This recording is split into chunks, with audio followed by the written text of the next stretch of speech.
నమస్తే dear friends, నా పేరు శ్రీనివాస్ పెరుమండ, మోటివేషనల్ స్పీకర్. సో ఈరోజు మనము పబ్లిక్ స్పీకింగ్ గురించి మాట్లాడుకుందాం. పబ్లిక్ స్పీకింగ్ కావాల్సిన ముఖ్యమైన 3 అంశాల గురించి మాట్లాడదాం. అవి ఏంటంటే, మొదటగా బాడీ లాంగ్వేజ్, తర్వాత కంటెంట్, తర్వాత వచ్చేసేసి మనకు క్లోజింగ్. ఈ 3 విషయాలు పర్ఫెక్ట్గా ఎప్పుడైతే మనం డిజైన్ చేసుకుంటామో పబ్లిక్ స్పీకింగ్లో అద్భుతంగా మనం రాణించగలుగుతాం. సో ఈ మూడిట్లో ఏంటంటే, మొదటగా మనకి మన బాడీ లాంగ్వేజ్ అంటే చూడండి, ఫస్ట్ ఒక డ్రెస్సింగ్ అంటే ఫస్ట్ ఇంప్రెషన్ ఇంకా బెస్ట్ ఇంప్రెషన్ అంటారు కదా.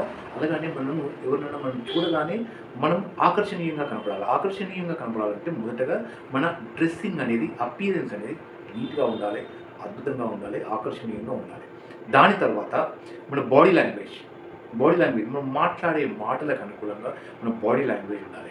అంతేకాని ఎప్పుడు కానీ కొన్ని సందర్భాల్లో మనం చూస్తాం, ఇలా వేలెత్తి మాట్లాడడం కానీ, వేలెత్తి చూపెట్టడం కానీ, ఇలా చూపించడం కానీ అలా చేయకూడదు. ఏమైందంటే ఎదుటి వారి యొక్క మనోభావాలు దెబ్బతింటాయి, కించపరిచే విధంగా ఉంటాయి. ఇలాంటి కొన్ని గెస్చర్స్ ఉంటాయి బాడీ లాంగ్వేజ్లో. సో అలాంటి బాడీ లాంగ్వేజ్ వాడకుండా నీట్గా మన మాటలకు అనుకూలంగా ఒక మంచి పోస్చర్స్ తోటి మన బాడీ లాంగ్వేజ్ ఎప్పుడైతే ఉపయోగిస్తామో మనం పర్ఫెక్ట్గా సక్సెస్ సాధించగలుగుతాం.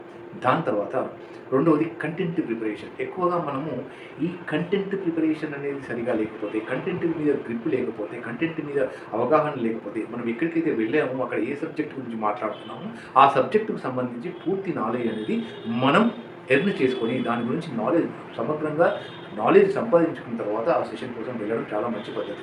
ఎందుకంటే అక్కడ వేసే క్వశ్చన్స్కు మన దగ్గర సరైన ఆన్సర్ లేకపోతే అక్కడ అవమానాలు పాల్పడుతుంది. కాబట్టి ఎప్పుడు కానీ కంటెంట్ అనేది చాలా ఇంపార్టెంట్. ఏ విషయం గురించి మనం మాట్లాడదలుచుకున్నామో ఆ విషయానికి సంబంధించిన సమగ్ర పరిజ్ఞానం మనం పెంపొందించుకొని వెళ్ళడం మూలన అద్భుతంగా ఉంటుంది. అండ్ దాని తర్వాత closing also very important part. మనము మన బాడీ లాంగ్వేజ్ వీటన్నిటితో పాటు కంటెంట్తో పాటు క్లోజింగ్, మనం ఏదైతే విషయం అయితే చెప్పినామో ఆ చెప్పిన విషయాన్ని చివరిగా వచ్చేది టేక్ అవే పాయింట్. అంటే ఈ విషయాల ద్వారా మీరు నేర్చుకున్న విషయాలు ఏంటి అనేది వాటికి క్లియర్గా చెప్పి ఒక టేక్ అవే పాయింట్ ఇచ్చి సమగ్రంగా వారికి దాని ద్వారా ఇప్పుడు మనం ఏదైతే కంటెంట్లో చెప్పినామో వాటితోటి వాళ్ళు ఇన్స్పైర్ అయ్యి లాస్ట్కి ఒక మోటివేట్ అయ్యే విధంగా, లేకుంటే ఒక హార్ట్ టచింగ్గా, ఒక సెంటిమెంటల్గా ఒక కాన్సెప్ట్ తీసుకొచ్చి అలాంటి మాటలు వారికి కనెక్ట్ అయ్యే విధంగా, వాళ్ళు ఇన్స్పైర్ అయ్యే విధంగా మనం క్లోజ్ చేస్తే వారు మనం చెప్పిన మాటల్ని చిరకాలం గుర్తుపెట్టుకునే విధంగా ఉంటుంది. కాబట్టి ఒక పబ్లిక్ స్పీకింగ్ కావాల్సిన ముఖ్యమైన 3: ఒకటి బాడీ లాంగ్వేజ్, రెండవది కంటెంట్ ప్రిపరేషన్, మూడవది క్లోజింగ్. ఈ 3 పర్ఫెక్ట్గా చూసుకుంటే మనం అద్భుతమైన స్పీకర్లుగా రాణించగలుగుతాం. ఇంకా వివరణాత్మకంగా నెక్స్ట్ వీడియోలో మీకు ఎక్స్ప్లెయిన్ చేస్తాను. Thank you.